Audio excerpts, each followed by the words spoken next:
Hi everybody, Father Bill Holtzing here, and this is your Friday Reflection.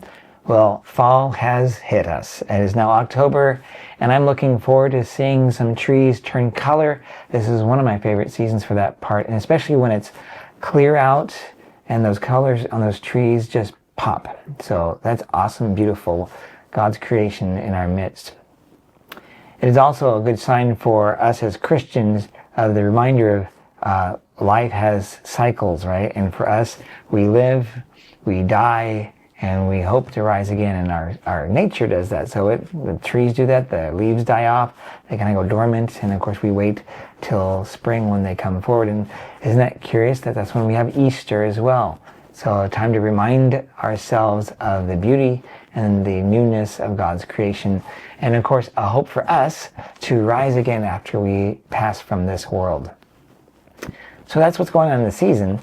What's happening now coming up this weekend is the annual blessing of animals. Yes, it's Dogapalooza time. And I say that because mostly it's dogs that come to our blessings. And that'll be this coming Saturday at 10 a.m. But I just want to share some other things about it too, because while dogs seem to be pretty cool with each other, some are not. So be mindful of that. If your dog is not or is tentative about things, keep your dog on a leash, and even if you need to, at a distance. So if I go blessing your animal, that it's not feeling uncomfortable. In fact, you can even keep it in the car, and I'll go around and bless the dog as well then. Or if you have a cat, cats generally don't like being around dogs, so make sure they're in a crate of some kind.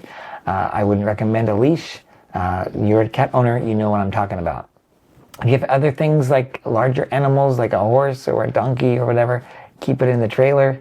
Haven't had one of those in a long time. But you might have like a lizard or a bunny rabbit or whatever. Keep it under security or keep it in a container, and we'll bless those animals.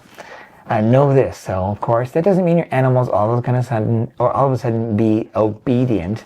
That's a function of the owner, right? Training the animal to obey, especially if it's a cat or a dog, or maybe not even a cat. I'm not sure cats are trainable, but that's up to you and your cat. How about that? So I want to let you know that's 10 o'clock on Saturday. But a lot of things are happening on Saturday. I look at the calendar, and we have confessions at 7:30 in the morning because it's the first Saturday of the month, followed by first Saturday Mass with anointings that follow. Following that would then be the blessing of animals at 10. And we even have a wedding that day, following a regular Mass and other things going on. In the evening, I will be doing the homily this weekend, and so pray for me. But I'll be then offering the homily on Saturday, but then skipping out afterwards, because I need to be at our school fall fundraiser. And it is being held in Hillsborough, I think at the Embassy Suites.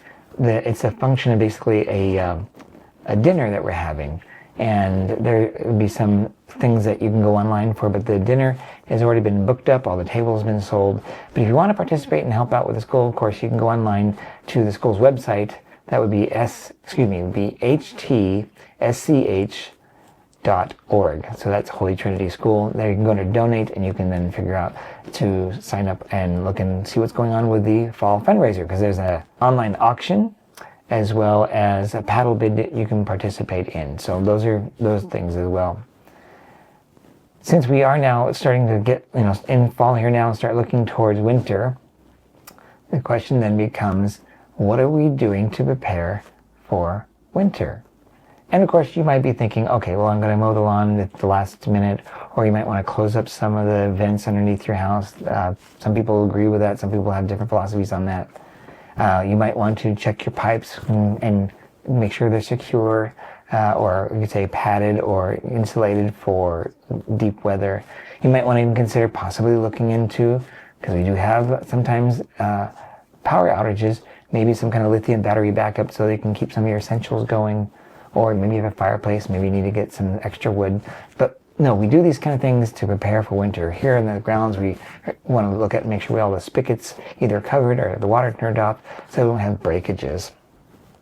How does that relate to us in our spiritual life? Well, again, as we move towards winter, we're thinking about preparing. Well, we should be preparing. We're going to hear this in the scriptures as we start moving into December about the end times. And we must ask the question, what am I doing to prepare for that end time? Well, think about going to Mass. Think about confession. Think about where you are in your spiritual life, where you need to get reconciled, maybe with another person, Think about what is going on in regards to your own spiritual well-being, and be right. Imagine the end of the world coming right now. Are you audit ready for God? These are things that we start looking into, but we hear that soon in the scriptures as we start hearing the Sunday scriptures speaking about end times. But I just want to kind of give you a heads up about that.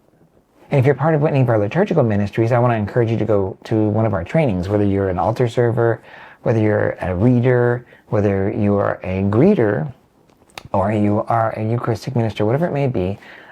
This is an important thing to do. So watch the bulletin and check out what times we have for those trainings. I believe on the 11th of this coming month, so that's next week, I see we have a reader training at 8 a.m. followed by altar server training. Again, we'll get more information to you at Mass and in the bulletin about the other liturgical trainings. But I think it's important every year we have some trainings or retrainings or refreshers just to remind us of what we're doing and if there's any things we need to do any kind of course corrections on. So that's it really, folks. I just wanted to share that with you. I'm preaching this weekend. Please pray for me and pray that we'll be all open to the gifts of the Spirit and what He wants to share with us during the weekend Masses. In the meantime, I'll see you at Mass. God bless you. Bye-bye.